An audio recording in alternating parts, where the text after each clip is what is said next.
Yeah, so let me go through the process. We learned that there was a verdict in this case, and then a few, I would say probably about 30 minutes later, after lining up and getting everything, I was sitting in the courtroom, and then we just waited a little bit longer for everybody to get in there.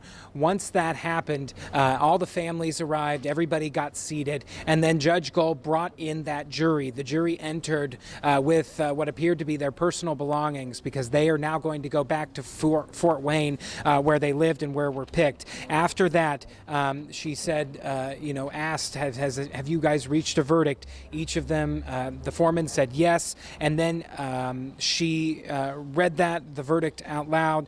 Guilty on count 1, which is felony murder. Guilty on count 2, felony murder. On the count 3 of murder, guilty, and count 4 of murder, guilty. Those felony murder charges are as a murder charge when a murder happens in the commission of a felony. In this case, it was kidnapping. The prosecution saying, and Richard Allen now convicted of kidnapping Abby Williams and Libby German back in 2017, and then murdering them and leaving their bodies along Deer Creek. As this happened, obviously a lot of emotion in that courtroom when that verdict was read from both sides, because remember, there are a lot of people affected by this decision. Of course, the Patties, Libby's family, affected by this and living with this for the past nearly 8 years, they of course became emotional. And I could see them all put their hands in their faces, begin to cry. I assume tears of joy, because this is the answer they have been waiting for, and this is the result that they have been waiting for, as I said, nearly 8 years. Of course, the other people affected by this is Richard Allen's family. They were sitting right in front of me. All of them, collapsed into their hands, their face into their hands as well, began to cry. That included Richard Allen's mother, as well as his sister was there, and his wife, Kathy. All of them clearly deeply disappointed by what has happened. The defense attorneys then asked to poll the jury, and one by one we went through each juror. Judge Gull said, "Is this your verdict?" Each one of them said yes, one after another. 12 guilty votes for this guilty verdict. We then got into sentencing dates. Sentencing is going to be set for December 20th at 9 a.m. Just 5 days before Christmas is when Richard Allen is going to be sentenced in this crime. We do know that afterwards I witnessed as people were leaving, we saw the families hugging the prosecution, Abby and Libby's families hugging the prosecution team, hugging the investigators, because they have, known each other and been in this together for so many years. And then, of course, I did see the defense attorneys come out from the well of the courtroom and hug the Allen family, and I heard Jennifer Auger, one of the defense attorneys, say it's not over. This isn't over yet, because we know not with absolute certainty, but it's a pretty good bet that this case is going to be appealed. Obviously, there's been so many issues over the past several years with this case, particularly with the defense team, that went all the way to the Supreme Court when Judge Fran Gull removed them from the case and they had to be reinstated, and that has really been a very contentious relationship throughout that, since that has happened and through this trial. The judge not allowing the defense to introduce their third-party suspect theory that a group of Odinists, followers of a pagan religion, sacrificed the girls in a sacrificial killing. So that is going to likely be appealed, and we will see what results in that. But we do know Richard Allen guilty on all 4 counts there, of 2 counts of felony murder, 2 counts of murder. Of course, the family's very happy, Libby and Abby's family very happy with this, but of course Richard Allen's family devastated by this. We do know that we are not going to be, unfortunately, hearing any reaction from them. We did speak with them just briefly. They said they are going to take their time to really process what has happened, let this sink in. I can't even imagine what that must be like for them for nearly 8 years, sort of living with no answers as to what happened to their beautiful daughters and granddaughters, and then finally getting this answer and getting justice after so long. That has to be quite a feeling, and so they are going to let that sink in. We did ask the defense attorneys as well, as they left the courtroom, for anything they didn't say anything. And then Superintendent Doug Carter, who has been such the public face of this, you guys saw him not too long ago here say that, not say anything about the case, but say he is proud of his guys. So we unfortunately aren't going to be getting hearing from any of the players in this case until after sentencing, because that is when Judge Gull has kept the gag order in place until. But clearly there are a lot of happy people, there are a lot of upset people today on this, guys.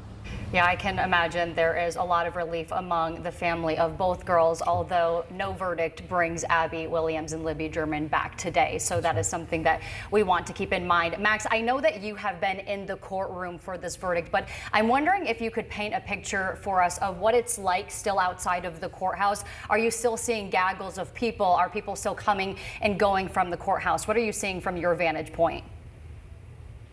Yeah, so there are quite a few people still out here. I mean, there were huge crowds here on Friday, which was the first full day of jury deliberations. There were large crowds on Saturday, and then there were also large crowds today.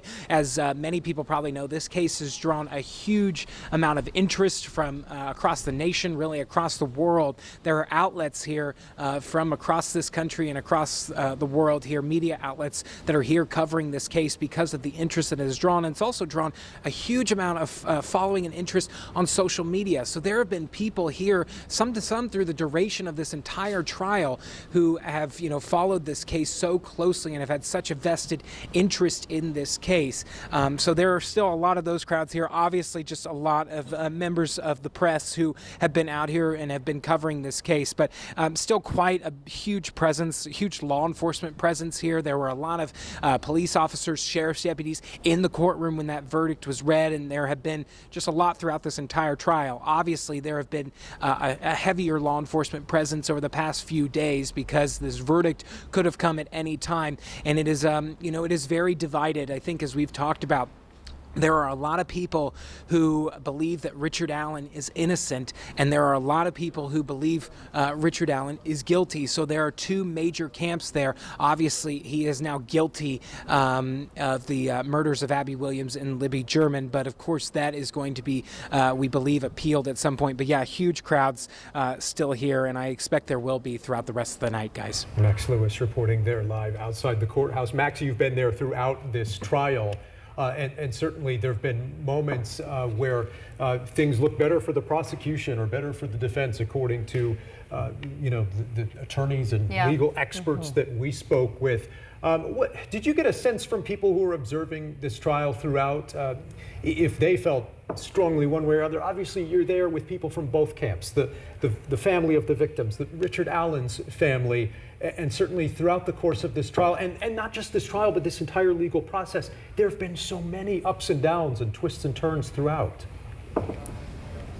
Yeah, I mean, it's hard to go through them all, Dan, but yes, I mean, there was a sense at some points, at different points in this trial, that the prosecution was having a good day or the defense was having a good day. I would say it appeared towards the beginning, especially, that the prosecution was not having very good days. Their eyewitnesses were sort of falling apart and not very reliable and things like that. But as their case moved on and as we got closer to the end of them presenting their case, they did gain some momentum, especially with, I think, a key piece of evidence in this. Obviously, we don't know what the deciding factor was for this jury, but the van portion of this, or those confessions that Richard Allen made in the Westville prison, where he made a detailed confession to his psychologist in which he said that after he kidnapped Abby and Libby, he was going to sexually assault them, but got spooked by a van. And that was a really big key piece of evidence, because a man who lives near there, who says he was driving home around the time that they believe the murders happened, was driving